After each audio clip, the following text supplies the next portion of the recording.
تمام دوستوں کا بہت شکریہ. میں آئی ایس ایل کے مرکزی صدر امجد خٹک صاحب کا سیکرٹری جنرل اور جتنے بھی ہمارے صوبائی صدور ہیں، ریجنل پریزیڈنٹس ہیں، اسلام آباد، گلگت بلتستان، کشمیر کے پریزیڈنٹ ہیں، تمام دوستوں کو یہاں پر موجود سب کو سی ایم ہاؤس آنے پر خوش آمدید کہتا ہوں. بخیر راغلی ستڑی مشے. آج آپ لوگوں کو پتا ہوگا کہ ہمارا یہاں اکٹھا ہونے کا مقصد کیا ہے. پچھلے کئی دنوں سے پوری دنیا نے دیکھا کہ عمران خان صاحب جو پاکستان کے سابقہ وزیر اعظم ہیں، جو پاکستان کے سب سے بڑی سیاسی جماعت کے تاحیات چیئرمین ہیں، شاید خٹک صاحب کو بھی ویلکم کہتے ہیں، جو پاکستان کے سب سے بڑے سیاسی جماعت کے وہ تاحیات چیئرمین ہیں اور کروڑوں دلوں کی دھڑکن ہے. تقریباً پاکستان میں 90% سے زیادہ عوام کا دل عمران خان کے ساتھ دھڑکتا ہے. لیکن اس جعلی حکومت اور اس جعلی حکومت کے لانے والوں کی ہردرمی دیکھے کہ وہ ہمارے لیڈر کا علاج نہیں ہونے دے رہے. ہم نے بار بار کہا کہ عمران خان صاحب کی صحت کا مسئلہ ہے. 930 دن سے زیادہ ہو گئے، ہم نے ایک دفعہ بھی عمران خان صاحب کی صحت کا ایشو نہیں بنایا، نہ عمران خان صاحب نے اپنی صحت کا گلہ کیا ہے.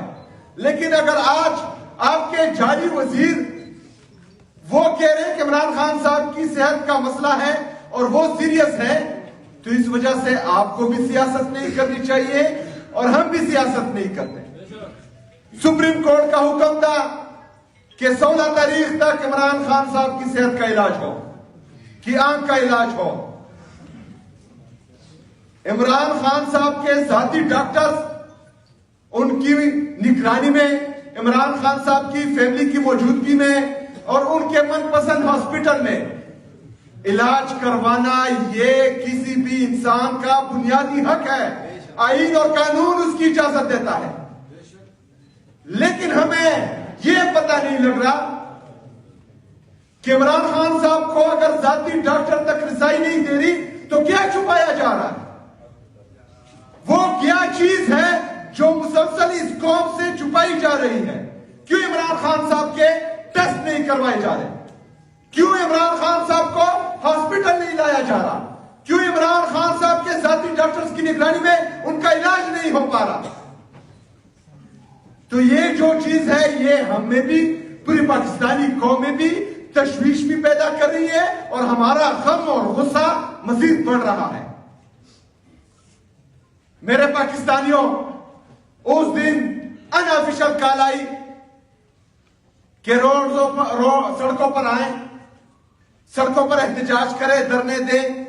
میں نے بار بار آپ کو کہا، پوری پاکستانی قوم کو میں نے یہ پیغام دیا کہ ہم نے پرامن رہنا ہے، کیونکہ یہ جعلی حکومت جن کو خون کی لت لگ گئی ہے، جنہوں نے ماڈل ٹاؤن لاہور میں معصوم لوگوں کا خون بہایا، جنہوں نے 9 مئی میں ہمارے معصوم کارکنوں کا خون بہایا، جنہوں نے 26 نومبر کو ہمارے معصوم کارکنوں کا خون بہایا، ان کو شہید کیا، جس طرح ملیدکے میں انہوں نے معصوم لوگوں کو گولیاں ماری، ان کو شہید کیا.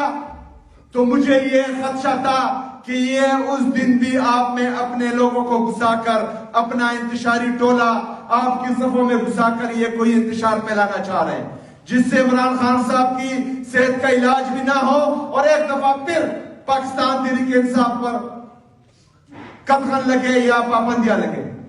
لیکن میں آپ سب کو خراج تحسین پیش کرتا ہوں. جو لوگ اس دن آئے، آپ لوگوں نے ثابت کیا کہ عمران خان صاحب کے جتنے بھی کارکن ہیں وہ پرامن تھے، پرامن ہے اور پرامن رہیں گے. اور انشاءاللہ تعالیٰ آگے بھی جتنے بھی احتجاج ہوں گے ہم نے انشاءاللہ تعالیٰ اپنی یہ پرامن جدوجہد جاری رکھنی ہے. انہوں نے کوشش کرنی ہے کہ ہمیں اشتعال دلائے. انہوں نے کوشش کرنی ہے کہ اپنے انتشاری ٹولے کو ہماری صفوں میں اندر گھسا کر ہمیں انتشار دلانے کی کوشش کرے یا ہمارے معصوم ورکروں کو انتشار دلانے کی کوشش کرے. یہ آئی ایس ایف اور انصاف یوتھ ونگ کی ذمہ داری ہے کہ آپ لوگوں نے ان پر نظر رکھنی ہے.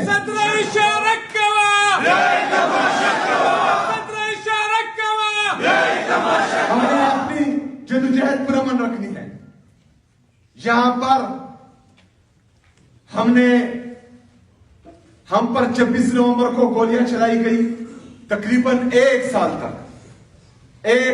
تک اس جعلی حکومت نے ان کا سہارا لیتے ہوئے جو اپنے آپ کو طاقتور سمجھتے ہیں اور ہمیشہ کہتے ہیں کہ ہمارا سیاست سے کوئی لینا دینا نہیں ہے اور ہمیشہ سیاست کرتے ہیں، ان کے پیچھے رہ کر ہمیں پورا 1-1.5 سال کوئی سیاسی ایکٹیویٹی کرنے نہیں دی. اس دفعہ پھر بھی یہی چاہتے تھے، کیونکہ ان کے جو ٹاؤن صحافی ہیں ان کے ذریعے پیغام دیا گیا کہ عمران خان صاحب کی ایک آنکھ ضائع ہو چکی ہے. ایسے حالات میں پروپیگنڈے بھی آتے ہیں، جھوٹ بھی بولا جاتا ہے، لیکن آپ لوگوں نے انتہائی صبر و تحمل سے اس چیز کو آگے لے کے جانا ہے. کسی بھی فالس ایجنڈے پر یا منفی پروپیگنڈے پر یقین نہیں کرنا. آپ نے اپنی لیڈرشپ کی طرف دیکھنا ہے، عمران خان صاحب کی فیملی کی طرف دیکھنا ہے. ان کی طرف سے جس بات کی تصدیق اور تردید ہو وہ ہمیں قبول ہے. باقی جو کچھ بھی کہے ہم نے ری ایکشن نہیں دینا اور ہم نے ری ایکٹ نہیں کرنا انشاءاللہ تعالی. جب بار بار ہم نے یہ کہا کہ عمران خان صاحب کا علاج ان کے ذاتی ڈاکٹر ان کی فیملی ممبر کی موجودگی میں ہو، الشفا انٹرنیشنل ہاسپٹل میں ہو، لیکن کوئی سنوائی نہیں ہوئی. ان کو نہیں لے کے گئے یہ لوگ. یہ حکومت کی ہردرمی ہے. یہ ہمیں ٹیسٹ کرنا چاہ رہے ہیں. یہ انصاف یوتھ فیڈریشن کو ٹیسٹ کرنا چاہ رہے ہیں. یہ انصاف یوتھ ونگ کو ٹیسٹ کرنا چاہ رہے ہیں. یہ پاکستان کے نوجوان کو ٹیسٹ کرنا چاہ رہے ہیں. اس لیے ہم نے بھی اعلان کیا کہ انشاءاللہ تعالیٰ ابھی جو ہے ہم آپ کو ٹیسٹ کریں. ہم ٹیسٹ کریں گے بھی آپ کو، کیونکہ عمران خان صاحب ہماری ریڈ لائن تھی، ہے اور ہمیشہ رہے گی. اس لیے میں نے اعلان کیا کہ ہم اب عمران خان رہائی امن فورس انشاءاللہ تعالیٰ بنائیں گے.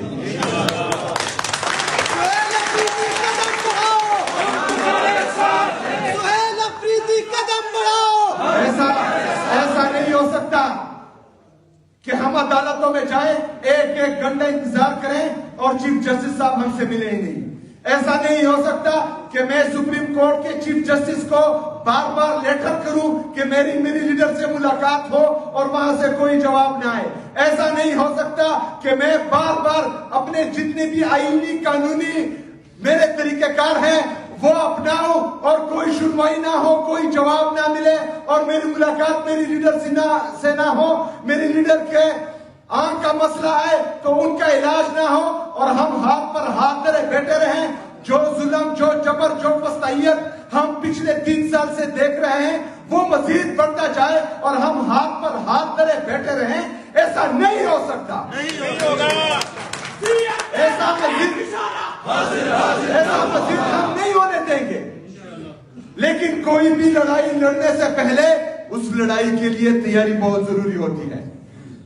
ہم نے اس لڑائی جو ہماری آئینی اور قانونی لڑائی ہے، جو حقیقی جمہوریت کی حقیقی آزادی کی لڑائی ہے، جو آئین اور قانون کی بالادستی کی لڑائی ہے، جو آزاد عدلیہ کی بحالی کی لڑائی ہے، جو آزاد میڈیا کی بحالی کی لڑائی ہے، یہ لڑائی اب ہم نے لڑنی ہے.